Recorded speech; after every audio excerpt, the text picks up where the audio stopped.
చిత్తూరు జిల్లా కందుకూరులో జనసేన పార్టీ నిర్వహించిన బహిరంగ సభ రభసగా మారింది. జబర్దస్త్ ఫేమ్ హైపర్ ఆది ప్రసంగిస్తున్న సమయంలో పలువురు వైసీపీ నేతలు సభలోకి దూసుకువచ్చారు. జై జగన్, జోహార్ వైఎస్ఆర్ అంటూ నినాదాలు చేశారు. అయితే దీంతో వైసీపీ కార్యకర్తలపై జనసేన కార్యకర్తలు తిరగబడ్డారు. సభ నుంచి వెళ్ళిపోవాలి అంటూ నినాదాలు చేశారు. దీంతో ఇరు వర్గాల మధ్య తోపులాట చోటు చేసుకుంది. ఒకరిపై ఒకరు కుర్చీలు కూడా విసిరేసుకున్నారు. సభలో గలాటా జరుగుతున్న సమయంలో హైపర్ ఆది కీలక వ్యాఖ్యలు చేశారు. జబర్దస్త్తో సూపర్ సెలబ్రిటీగా మారిన హైపర్ ఆది ఇక్కడ ప్రసంగాలు, వాక్యాలు సంచలనంగా మారాయి.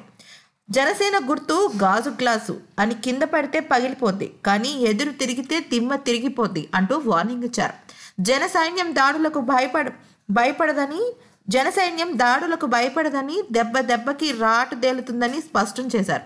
వచ్చే ఎన్నికల్లో ఏ పార్టీ ఎవరితో పొత్తు పెట్టుకోకపోయినా జనసేన అధినేత పవన్ కళ్యాణ్ మాత్రం ప్రజలతో పొత్తు పెట్టుకుంటారని చెప్పారు. అయితే ఆయనను ఎవరూ ఓడించలేదన్నారు. యుద్ధంలో పడే కొద్దీ బలహీనపడ్డానికి ఇది రాజుల సైన్యం కాదని జన సైన్యం అంటూ ప్రసంగించారు.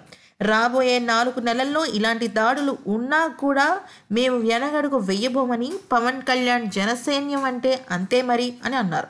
రాజకీయాల గురించి మాట్లాడాలంటే అనుభవం ఉండాలంటున్న వ్యాఖ్యలను హైపర్ ఆది ఖండించారు. అనుభవం అవసరమే కానీ ఎన్నికల్లో పోటీ చేస్తున్న వ్యక్తి గురించి తెలుసుకుంటే సరిపోతుందని, దానికి ఆ అనుభవం అవసరం లేదని చెప్పారు. గతం గురించి తెలుసుకోవడంలో తప్పు లేదన్నారు. కార్యకర్తలు మంచివాళ్లేనని, ఆయన నాయకులు మంచివాళ్ళో కాదో చూసుకోవాలన్నారు.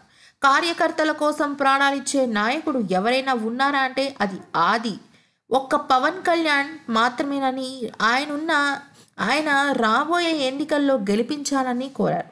హైపర్ ఆది వ్యాఖ్యలతో వైసీపీ నేతలు మరింత రెచ్చిపోయారు. హైపర్ ఆది కారుపై దాడికి దిగారు. దీంతో ఆది కారు కాస్త ధ్వంసంగా మారింది.